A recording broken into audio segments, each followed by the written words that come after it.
Hello everyone. आज की इस वीडियो में केंजियन मॉडल को हम आगे बढ़ाते हैं। जैसा पिछले वीडियोस में क्लासिकल मॉडल पढ़ाते समय मैंने आप लोगों को बताया था कि क्लासिकल इकोनॉमिस्ट ने कहा था कि इकोनॉमी में सदैव पूर्ण रोजगार की स्थिति विद्यमान रहती है, लेकिन हम सब जानते हैं, हमने पूरा कंप्लीट क्लासिकल मॉडल पढ़ लिया है और साथ ही साथ इस संपूर्ण दुनिया ने, संपूर्ण विश्व ने ये देख लिया था कि क्लासिकल मॉडल जो है वो अपने आप में पूर्ण नहीं था।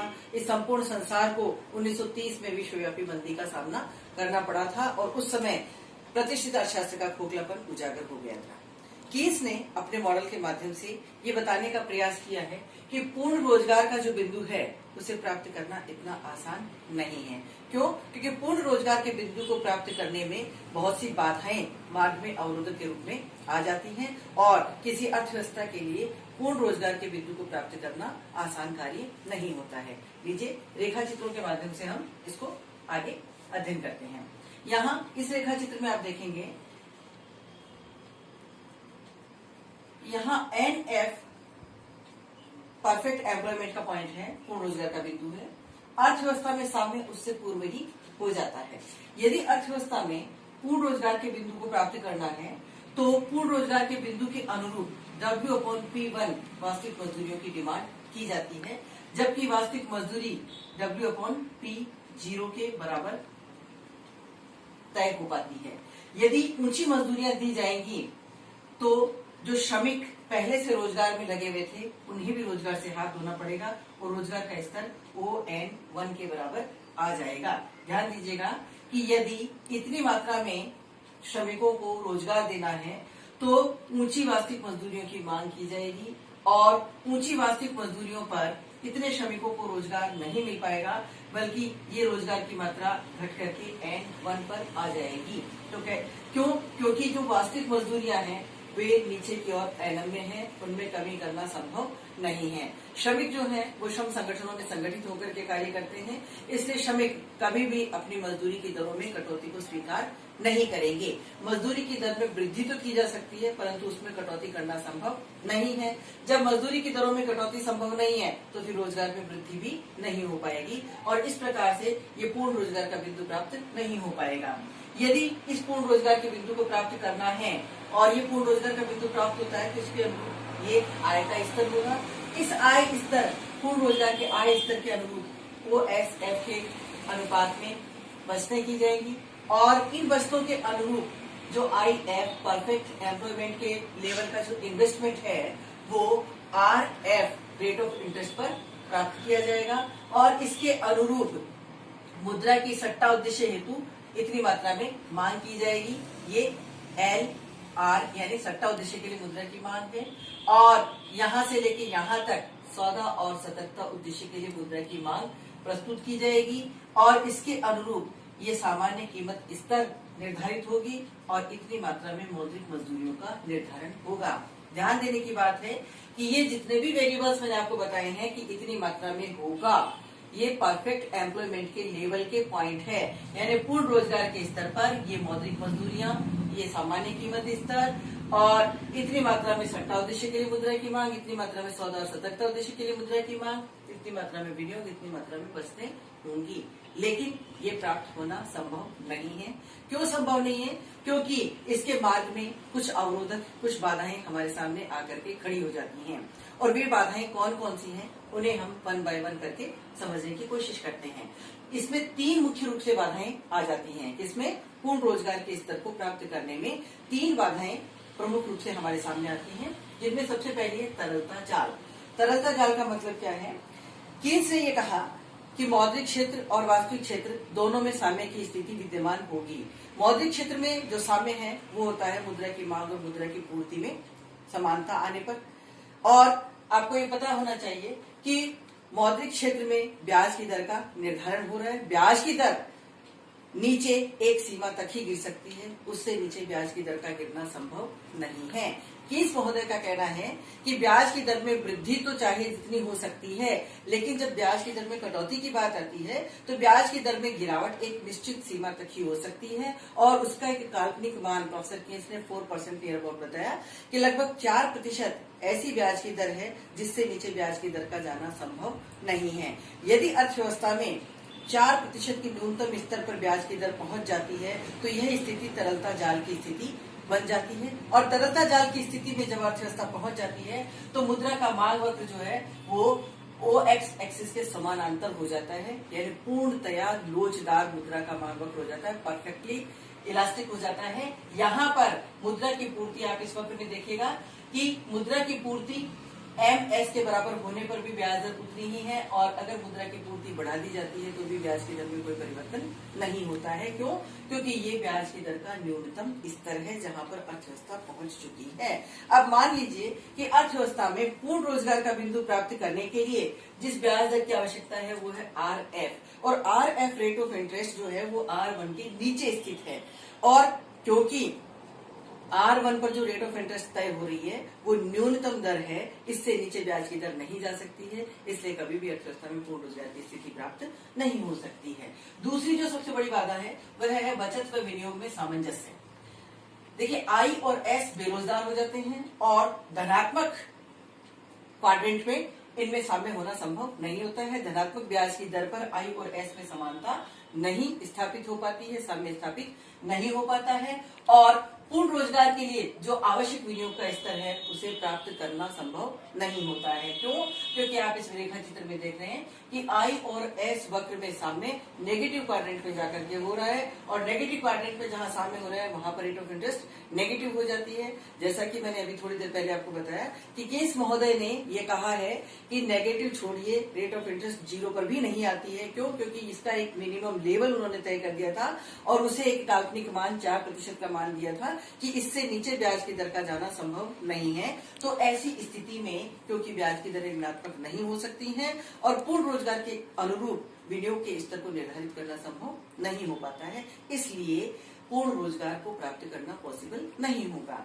तीसरा जो बिंदु है अनम्य मजदूरी।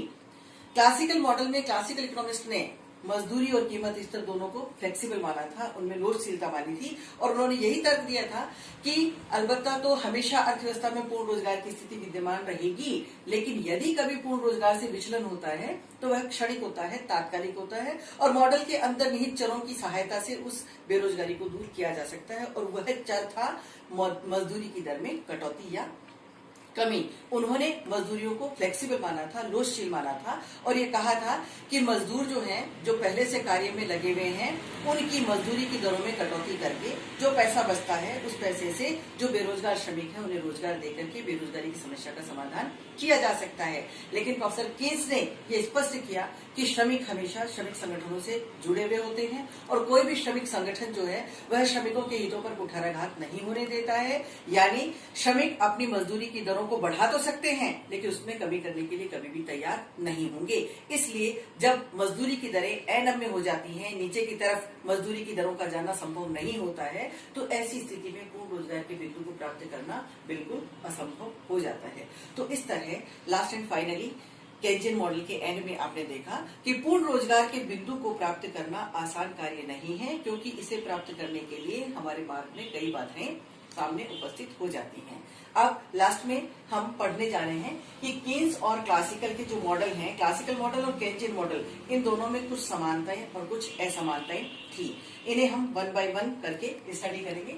सबसे पहले हम देखते हैं क्लासिकल मॉडल में y equal to function n, Keynesian model में भी y equal to function n। इसका मतलब केन्स महोदय ने और क्लासिकल इकोनॉमिस्ट ने दोनों ने यह माना था कि आय या उत्पादन जो है वो डिपेंड करता है किस पर, n फॉर एम्प्लॉयमेंट यानी रोजगार की मात्रा पर, और इन दोनों के मध्य धनात्मक संबंध पाया जाता है। जब रोजगार की मात्रा बढ़ती है तो उत्पादन का स्तर भी बढ़ जाता है, या कहें कि आय में भी वृद्धि हो जाती है। इसके पश्चात आप देख रहे हैं कि DN is a function of W upon P means real wages, और किन्स ने भी यही कहा कि DN is a function of W upon P. यानी क्लासिकल इकोनॉमिस्ट और किन्स दोनों का ये मानना है कि श्रम की जो मांग है वह वास्तविक मजदूरी की दर पर निर्भर करती है। इसके पश्चात आप देख रहे हैं कि S N is function of W upon P according to classical economist. प्रतिष्ठित अर्थशास्त्रियों ने श्रम की पूर्ति के बारे में भी कहा कि श्रम की पूर्ति भी वास्तविक मजदूरी की दरों पर निर्भर करती है, जबकि कीन्स ने अपने मॉडल में श्रम के पूर्ति वक्र को अनुपस्थित माना है, और उन्होंने W इक्वल टू W0 यानी जो मजदूरी की दर है उसका निर्धारण जो किया जाता है वो न्यूनतम स्तर पर एक पोटेंशियल वेज रेट जो है वो तय कर दी जाती है, उससे नीचे मजदूरी की दर निर्धारित नहीं होगी। इसे आप न्यूनतम मजदूरी का नाम भी दे सकते हैं कि इससे नीचे मजदूरी की दरें गिरना संभव नहीं है। अगला बिंदु है MV = PY और M = KPY। केस ने कहा है कि M = KPY + LR। इसका मतलब यह है कि क्लासिकल मॉडल में क्लासिकल इकोनॉमिस्ट ने फिशर के मुद्रा परिमाण सिद्धांत को बेस माना था, उसके आधार पर अपना प्रतिष्ठित सिद्धांत प्रस्तुत किया था, जिसमें यह कहा था कि मुद्रा केवल सौदा उद्देश्य की पूर्ति के लिए मांगी जाती है। जबकि केन्स ने अपने मॉडल में यह स्पष्ट किया कि मुद्रा केवल सौदा उद्देश्य के लिए नहीं बल्कि सौदा, सतर्कता और सट्टा उद्देश्य के लिए मांगी जाती है। और इन तीनों उद्देश्यों को उन्होंने दो अलग अलग भागों में विभक्त किया था। सौदा और सतर्कता उद्देश्य को उन्होंने L1 के माध्यम से और सट्टा उद्देश्य को उन्होंने L2 के माध्यम से बताया। और साथ ही साथ ये कहा कि सौदा और सतर्कता उद्देश्य के लिए मुद्रा की मांग आय के स्तर पर निर्भर करती है, जबकि सट्टा उद्देश्य के लिए मुद्रा की मांग ब्याज की दर पर निर्भर करती है। इसके पश्चात नेक्स्ट है S = function R according to classical economist and S = function Y according to professor Keynes. प्रतिष्ठित अर्थशास्त्रियों का मानना था कि बचत जो है वह ब्याज की दर का फलन है और इन दोनों के मध्य धनात्मक संबंध पाया जाता है। यानी जब ब्याज की दर में वृद्धि होती है तो बचत की मात्रा भी बढ़ जाती है और जब ब्याज की दरें घट जाती हैं तो बचतों की मात्रा में भी कमी हो जाती है। जबकि कीन्स महोदय का मानना है कि saving is not a function of rate of interest but saving is a function of income. यानी बचत जो है वह ब्याज की दर का नहीं बल्कि आय का फलन है और आय और बचत इन दोनों के मध्य धनात्मक संबंध पाया जाता है। जब आय का स्तर बढ़ता है तो बचत की मात्रा में भी वृद्धि हो जाती है।